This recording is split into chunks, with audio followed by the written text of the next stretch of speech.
Shame is a consequence of sin. Feelings of guilt and shame are subjective acknowledgements of an objective spiritual reality. Guilt is judicial in character, shame is relational. Shame plays a powerful role in our lives. Whether we want to admit it or not, many of us are bound by shame. It controls our lives, dictates our actions, and dominates our thoughts. But it doesn't have to be this way. Shame doesn't have to control our lives and hijack our stories. There's a better way, a better path, a better story. Shame doesn't have to rule us. God has made a better way. Shame is often confused with guilt.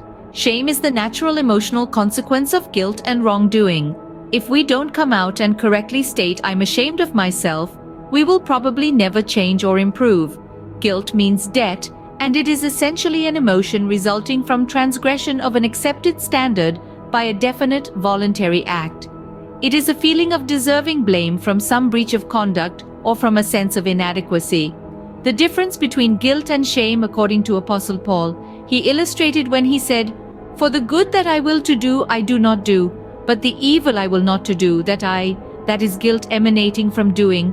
Then Paul agonizes, "O wretched man that I am, who will deliver me from this body of death?"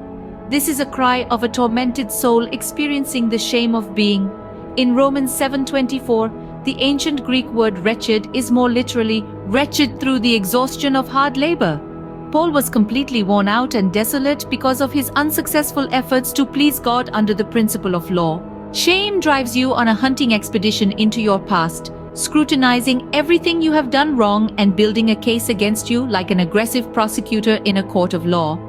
A vague, undefined heaviness that presses on our spirit dampens our gratitude for the goodness of life and slackens the free flow of joy. Shame seeps into and discolors all our other feelings, primarily about ourselves, but about almost everyone and everything else in our life as well. Shame is especially difficult, if not toxic, for children because it is an emotion that is concealed, especially by victims of aggression or abuse. In contrast to shame, what is the purpose of guilt? Guilt leads to godly sorrow, which results in Paul explains that the Old Testament law was designed for this purpose. 19. Now we know that whatever the law says, it says to those who are under the law, so that every mouth may be silenced and the whole world held accountable to God. 20. Therefore no one will be declared righteous in God's sight by the works of the law. Rather, through the law, we become conscious of our sin. Romans 3:19, 20. Sorrow of the world. Worldly sorrow is focused on ourselves. It is feeling guilty because we got caught, because someone is going to think less of us or differently than the image we want to cast of ourselves. It is a sorrow that is focused totally on our own feelings. Godly sorrow, however, ignores our own feelings and instead focuses on how God has been offended. Godly sorrow leads us to such a strong desire to make our sin right and to receive forgiveness from God that we commit to repentance and changing our ways with no regrets. Thank you for listening. This is Dr. Maxwell Shimba.